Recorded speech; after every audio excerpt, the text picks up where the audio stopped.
you all know, last week we had a series of armed robberies starting last Monday.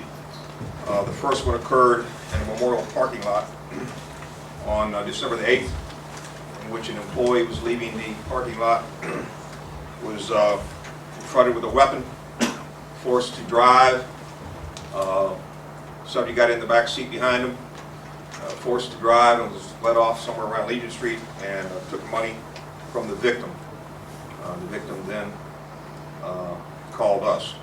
That was the first robbery on December 8th, approximately 10:30 at night. We responded. The second robbery occurred on December 11th, around midnight, Wednesday night, Thursday morning. A female was coming out of the Walgreens in the 2600 block of Ryan Street.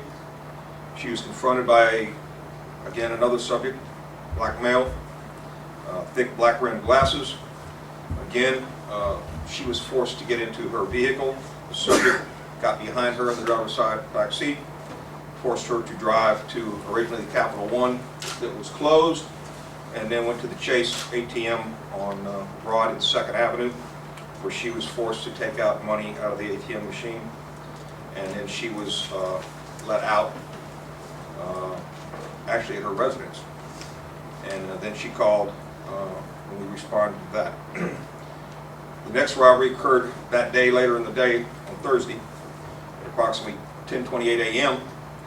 A male and female were attempting to enter into Immaculate Conception to attend church. The doors had not been opened yet.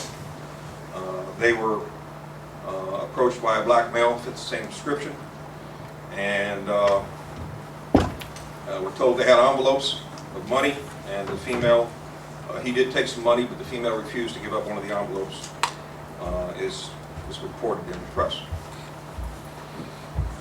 We had a meeting Friday morning to discuss this. A name came up from 10 years ago that fit this MO. We came to the conclusion, in fact, we're working on warrants concerning a Timothy Hill, who in 2004, during the course of about 30 hours, he did 8 armed robberies.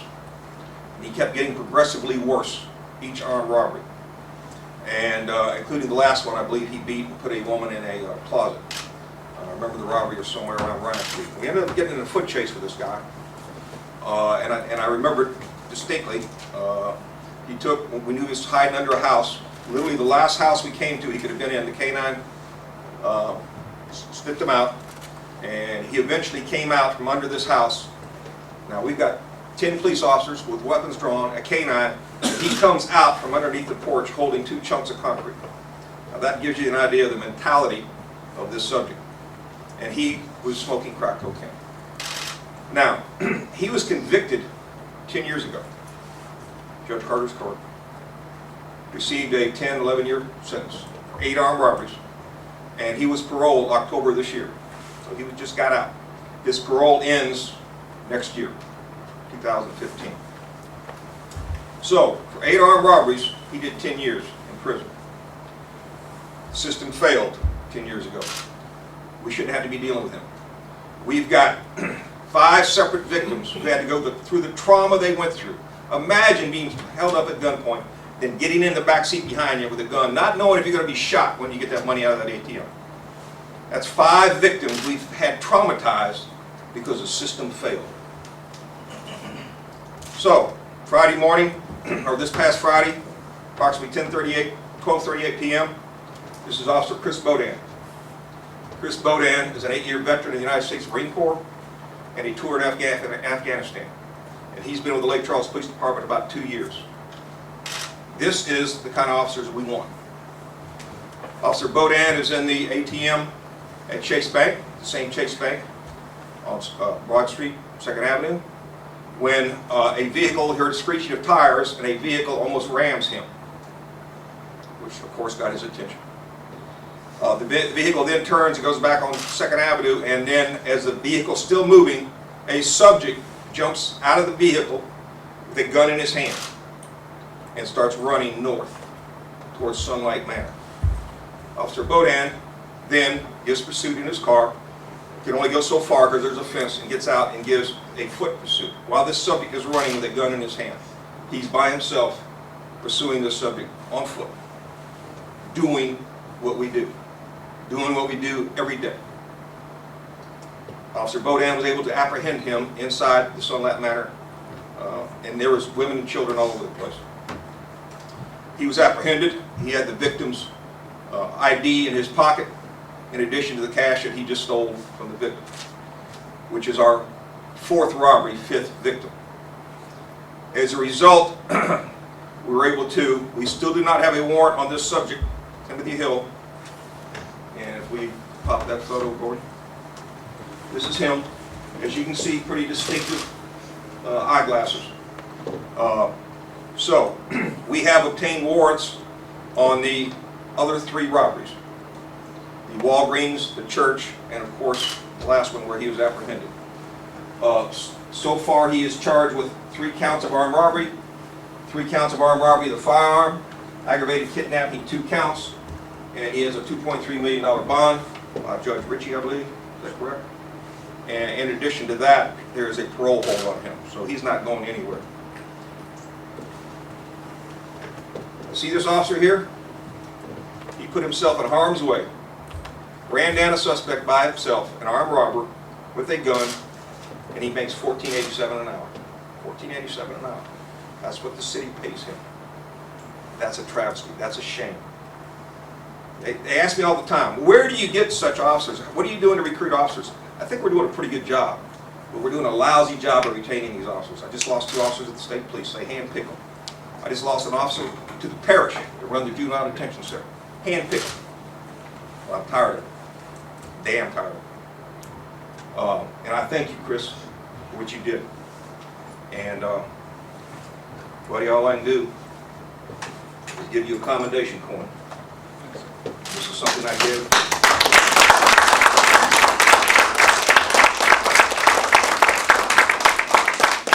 To officers who go above and beyond the call of duty, and he certainly did that day. I asked him, and he certainly would have been justified in shooting the suspect, and his answer was very quick. Now, this is an 8-year veteran of the Marine Corps for Afghanistan.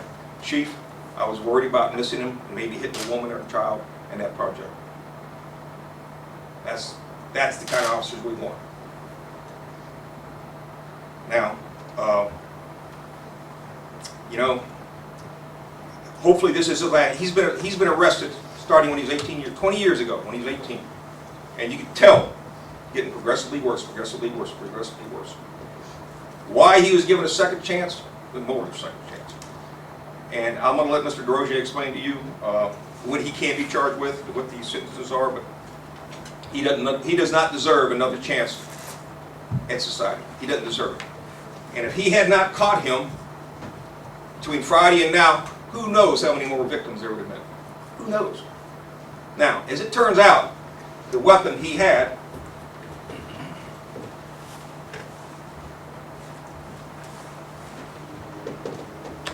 see that?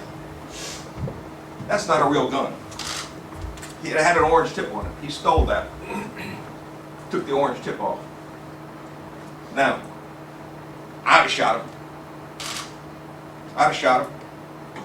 And I wonder what would have happened if we would have shot him and it turns out the gun wasn't real. I wonder what the outcry would have been. And I don't know. Quite frankly, I don't care. But that's what we have to deal with. All right.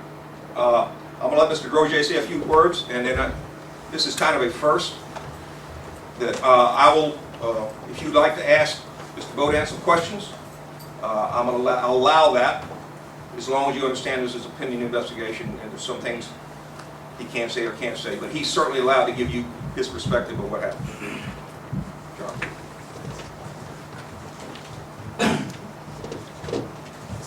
Jonathan, I want you to note what the chief said about where he finds young officers like this in the United States Marine Corps. If he was only from Eunice, Louisiana now, he'd be the perfect specimen. You know, the history that he referred to was that this defendant was convicted in 2004 of 7 armed robberies and sentenced to 10 years by Judge Carter. He also was charged and convicted, I think, he pled guilty about 1999, about 5 years before that, to attempted second-degree murder and got a sentence of only 3.5 years. That's been the problem with our judicial system. Unfortunately, there are criminals that we have to deal with every day, especially the ladies and gentlemen in this room that are in the law enforcement community, have to deal with every day, who do not want anything better, always will lead a life of crime and do everything they can to take advantage of others and do harm to other people. These are the kind of criminals that we're going after. The sentence for these crimes that you saw listed on the board a few minutes ago, it all amounts to life imprisonment. That's where he needs to be. And this district attorney's office is going to make sure that's exactly where he ends up, so that he cannot hurt, scare, or injure anyone else ever. So that's where we're headed with this. Any questions, I'll be happy to answer. Thank you. All right, Chris, if you come on up here. In addition, Chris's dad, I've known since I've been here. He's the head of the Federal Probation Control Office at the federal courthouse. If you have any questions of Chris, feel free to. He's not running for office or anything, so. Well, will you just, in your own words, kind of walk us through that day? All right, I stopped at Chase to deposit some money. As I was going to pull out, I heard a vehicle, vehicle's tires screeching. I observed the vehicle was traveling at a high rate of speed towards me and turned, pretty much put its nose at the nose of my vehicle. As it was turning, I saw a black male with a pistol jump out the back seat and roll on the ground. As soon as I was able to, and the vehicle moved, I gave pursuit in my vehicle. As I closed on the suspect, he went through a fence, which forced me to get on foot and chase him. Still holding the pistol in his hand, ignoring my commands to stop. So I gave chase into the apartment complex that he ran to. Like the chief said, my main concern was keeping the innocent people out. I didn't want to start a gunfight in the middle of a living complex, especially with innocent there. So I began behind corners and searching for him just in case he was going to jump out and shoot me. And I located him probably about 10 feet from where I was at. Told him to put his hands in the air, asked him where the pistol was. He said he tucked it in his waistband, complied with the rest of my commands, and placed me in arrest. Did you realize, or at what point did you realize that it was an air gun? I didn't realize it was an air gun until he had him in cuffs and he actually grabbed it from his waist.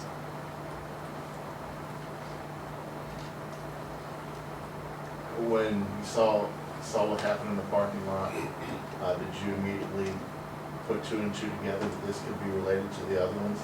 Yes, my exact words, let dispatch know what was going on is there's a black male with a pistol running north across Broad Street. Could be the suspect to all these robberies. Our supervisors had informed us earlier that shift what was going on. Well, hell of a job, buddy. Toby Thompson was the lead detective on this, and was actually in the process of doing some six-packs on him. And I mean, we knew who it was. We knew who it was. So it was a matter of time. We were getting warrants, and it went down the way it went down. And thank goodness nobody got hurt, because he was going to get progressively worse. There's no doubt in my mind. He did it 10 years ago. So, great job. I know your dad's proud.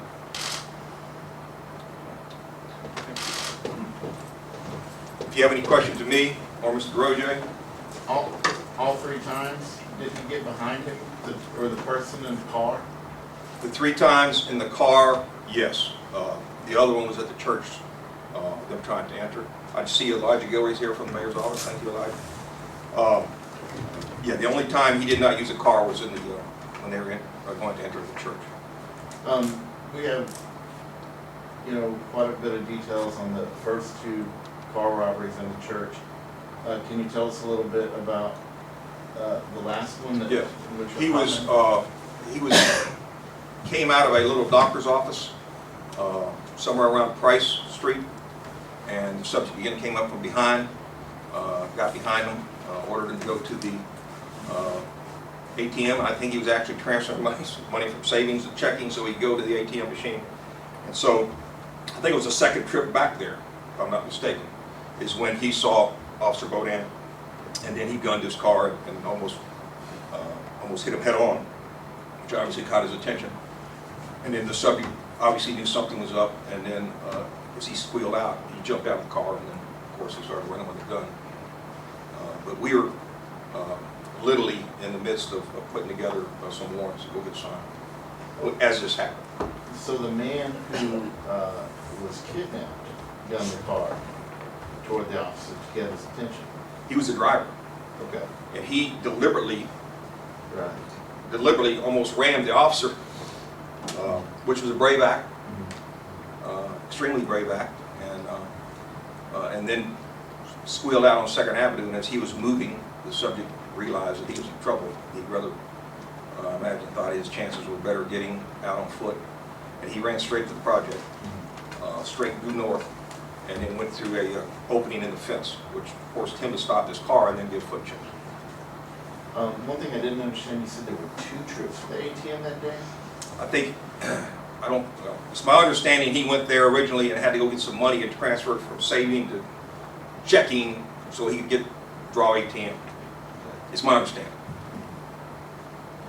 But the subject had the victim's ID in his pocket when he was captured, in addition to the money he got from him. Now, you said they'll just recognize this crime out of an MO. I mean, did y'all have anything to tie him to it? Or We were discussing it at detectives that morning. I think we had a 9 a.m. meeting Friday morning, and we all thought he was in jail. We got a phone call, I believe, who said that this person with the thick glasses matches the description who just got out of jail.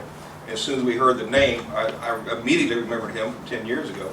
Sure enough, he got out of jail in October, and then it just started coming together. We started putting together a 6-pack to show the victims, and we're in the process of getting a warrant on him when this last incident happened. So we are going to get a warrant on him regardless, and it went down the way it did. Any advice to victims as far as, if someone comes to you and tries to put you in a car, should you get in the car? Or? I would always tell people to cooperate, unless it's at some point you think that you really are going to get shot, then you need to do what you got to do. I commend this victim for doing what he did, and I'm glad that he wasn't hurt, and I'm glad it was a fake gun, and I'm glad it went down the way it did. But like any business, cooperate.